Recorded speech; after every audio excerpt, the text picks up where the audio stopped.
اور نہ ہی اس پر واجب ہے۔ تو وہی فرماتے ہیں کہ تو یہ صورتیں دونوں سے، یہ والے احکام دونوں سے خارج ہو جائیں گے۔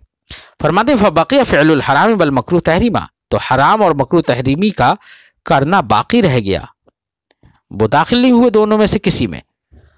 ایسے ہی وہ ترک الواجب، ایسے واجب کو چھوڑنا بھی باقی رہ گیا، خارجینا عن القسمین، دونوں قسموں سے یہ تینوں کے تینوں خارج رہے۔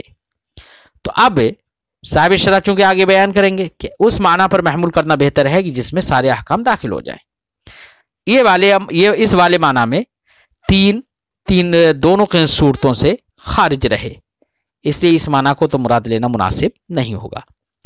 وَيُمْكِنُ أَن يُرَادَ بِمَا لَهَا وَمَا عَلَيْهَا، اور ایک پانچواں معنی بیان کرتے ہیں کہ ممکن ہے کہ ما لها وما علیہا سے مراد ہو ما یجوز لها، یعنی لام سے مراد لام سے جواز ہو اور علا سے حرام مراد ہو۔ معنی ہوگا کہ نفس کا جاننا ان چیزوں کو جو نفس کے لیے جائز ہیں، وما علیہا، اور جو نفس کے اوپر حرام ہے۔ فرماتے ہیں فَيَشْمُلَانِ جَمِيعَ الْأَصْنَافِ، تو یہاں پر ایسی صورت میں ما یجوز لہا وما یحرم علیہا یا ما یحرم علیہا، یہ دونوں کے دونوں شامل ہو جائیں گے احکام کی ساری قسموں کو، کیونکہ جو اس کے لیے جائز ہیں یا جو اس کے لیے حرام ہیں ان میں غور کر لیجئے کیا کیا جائز ہیں بندے کے لیے۔ مندوب جائز، مباح جائز، مکروہ تنزیہ کا کرنا بھی جائز ہے اور کا چھوڑنا بھی جائز ہے، اور واجب کا کرنا یہ بھی جائز، حرام کا چھوڑنا اور مکروہ تحریمی کا چھوڑنا یہ بھی جائز تو سبھی ہے نا۔ اور حرام کیا کیا ہے؟ حرام کا کرنا، مکروہ تحریمی کا کرنا، واجب کا چھوڑنا، یہ سب کے سب حرام ہے۔ تو ایسی صورت میں تو سبھی داخل ہو گئے دونوں قسموں میں۔ یہاں پر کوئی یہ اعتراض کر سکتا ہے کہ جناب ما یجوز لہا و ما یحرم علیہا میں مکروہ تحریمی داخل نہیں ہوا، کیوں؟ اس لیے کہ مکروہ تحریمی کا کرنا نہ ہی جائز ہے اور نہ ہی حرام ہے، کیونکہ وہ مکروہ تحریمی ہے، حرام نہیں ہے۔ تو کوئی یہ اعتراض کرے تو جواب اس کا یہ ہوگا کہ دیکھیے مکروہ تحریمی حرام میں داخل ہے، کیونکہ حرام سے مراد وہ ہے جو کہ ممنوع، جس کا کرنا ممنوع ہو اور جس کا کرنے والا عقاب نار کا مستحق ہو، چاہے وہ دلیل قطعی سے ثابت ہو یا دلیل ظنی سے۔ تو مکروہ تحریمی دلیل ظنی سے ثابت ہوتا ہے، اگرچہ دلیل قطعی سے ثابت نہیں ہوتا ہے، لیکن یہاں پر حرام سے ما یحرمو سے مراد وہ ہے کہ جو ممنوع ہو، جس کا کرنا ممنوع ہو اور جس کا فاعل مستحق عقاب نار ہو، تو وہ مراد ہے، اور مکروہ تحریمی ایسا ہے، اس لیے ما یحرم علیہا میں وہ داخل ہوگا۔ فرماتے ہیں فیشملان جمیع الاصناف، تو یہ سارے اقسام احکام کو شامل ہو جائیں گے۔